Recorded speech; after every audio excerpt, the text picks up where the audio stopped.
Okay guys, tapos na natin yung three-way switch connection natin, no? Na-connect na natin yung connection wire sa bawat isa. So, iti-testing na po natin at ito nga, nakakabit na po yung valve niya. Okay. So, nakaset na tayo ng times 10. So, ayan, test natin, no?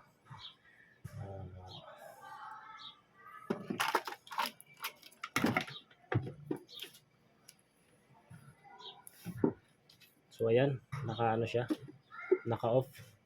So, pipindutin natin. Kailangan papalo. So, ayan, pumalo.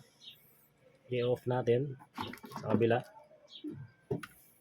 Off, okay. Naka-off na siya. So, kapag halimbawa, ito yung ano natin, sa baba, yung sa hagdan.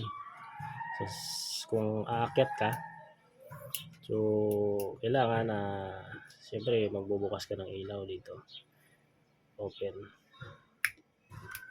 So, ayan. Okay. So, ayan, testing natin. Sasaksak na natin.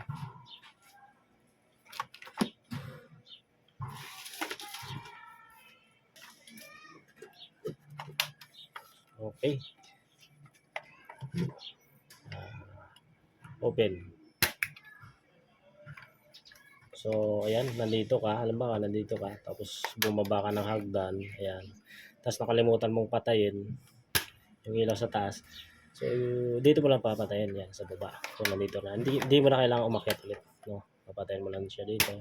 Ayan. And then, kung gusto mong buhayin habang pagka umakyat ka, bubuksan mo lang. Okay. And then, yan, okay na. So, ganun lang.